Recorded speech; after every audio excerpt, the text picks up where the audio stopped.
Alright, y'all, so today I'm going to be showing you how to make some garlic knots. For this, we need pizza crust. Now, we have a pre-mixed crust from our local store here.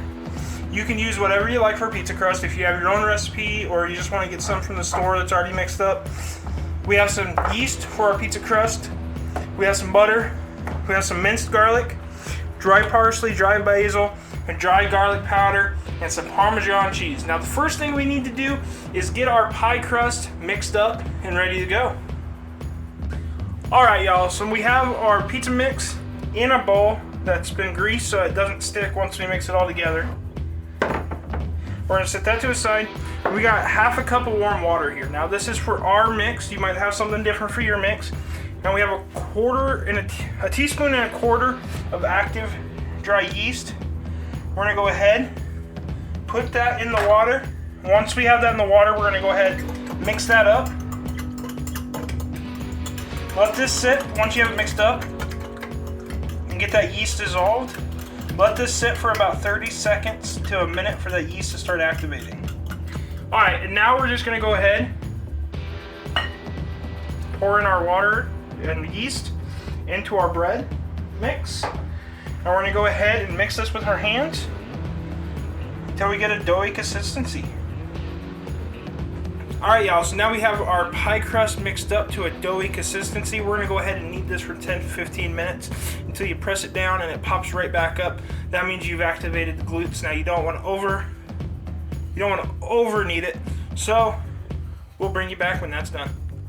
Alright, y'all, so now we have our bread kneaded. You push in on it, it jumps right back out. It's good to go.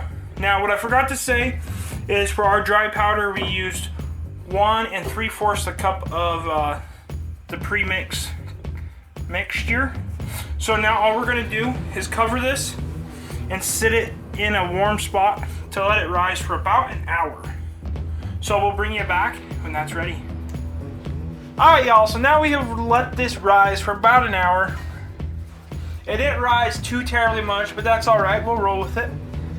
Now we're going to go ahead and set this to the side. We got 3 tablespoons of butter in a microwave safe dish. We're going to go ahead and throw that in the microwave real quick, melt the butter. Bring you back when that's done. Alright, y'all, so now we have oiled our cast iron skillet. We've got our oven preheated to 450 degrees. And all we're going to go ahead and do is break off a small bit of our dough. And we're just going to put them in our pan. Bring you back when we got ours done.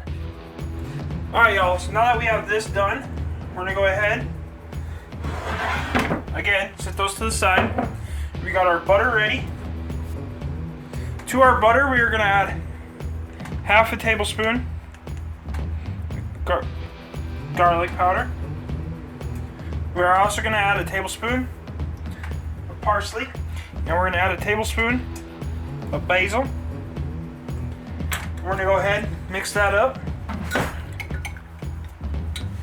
And then we're just going to take and brush, very generously, brush that on top of our little bread knots here.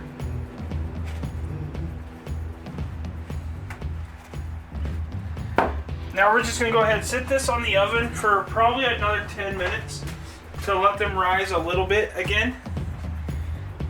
And then after that, we're going to go ahead and throw them in the oven for about 15 minutes on that 350 degrees. We'll bring it back in a minute. Alright, y'all, so ours have been in the oven for 15 minutes. We're going to go ahead and take them out. And we're just going to take our butter sauce again. And very generously again, brush them on.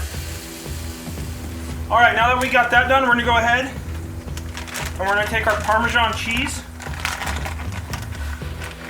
and we're just going to sprinkle it on there.